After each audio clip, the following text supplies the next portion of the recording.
So here we are, we're now on our page 2 and we're going to use the notes that we've already learnt, which is E, B and C. We're going to introduce a new note using our thumbs to help us get a more interesting sound from the guitar. It will help us get an accompaniment to the playing of the high notes. It's something that I wanted to do specifically in this book.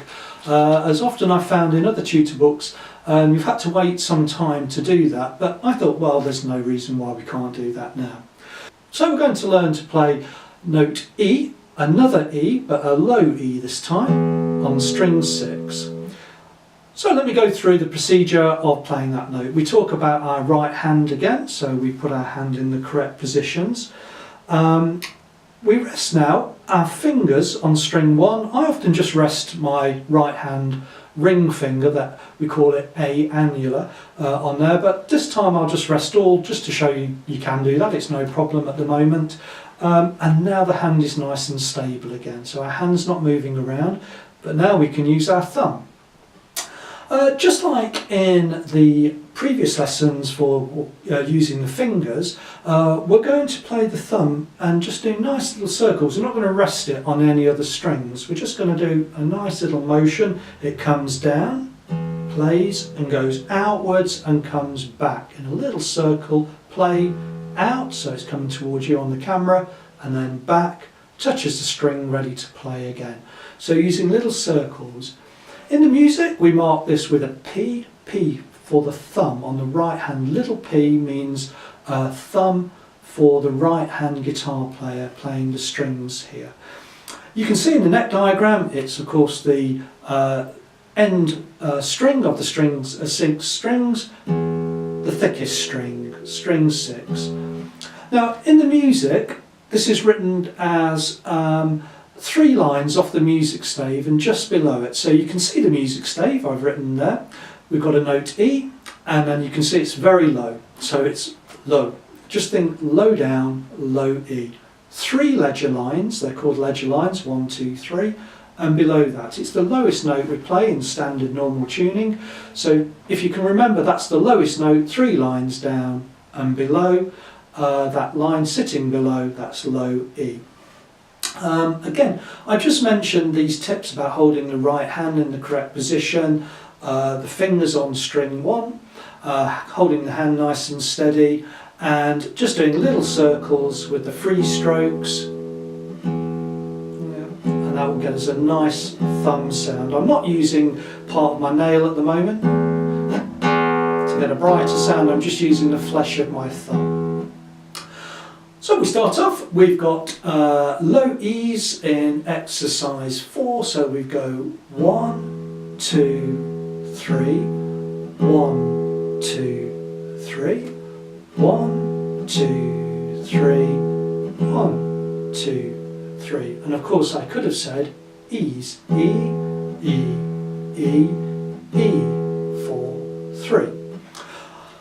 Right, that will take us now to starting to play a song that will sound a little bit more interesting to play. So that was my aim, straight away, to try to get something you might, of course you would not have heard this song before, it's not a popular song or something that's well known, but it will sound a little bit more interesting to the ear. So you can see the note finder, we've got our notes, E, C, B, and their spaces and lines respectively, and low E down off the music stave, down off the music stave, 3 lines below the line.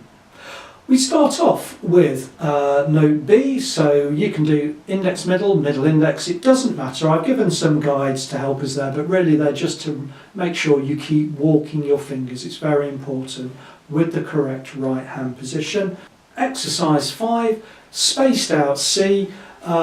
It's a song that you won't know because obviously I just made this up for this book, but it will sound more interesting to play. The spaced out C comes from note C is in a space above B, so it just seemed a nice title to use. I'm going to do a mixture of counting and saying the note names to help us just keep a fluency and help force us to read the music. Index or middle or index, doesn't matter as long as you keep walking your fingers with free strokes and using the thumb. Free strokes, little circles for the low notes. You'll see that when I play my fingers, I rest my thumb, and when I use my thumb to play, I rest my fingers on string 1. 1, 2, 3. 1, 2, 3. C, C, C. 1, 2, 3. 1, 2, 3. 1, 2, 3. 1, 2, 3. E, C, C, C, E, 2, 3. E,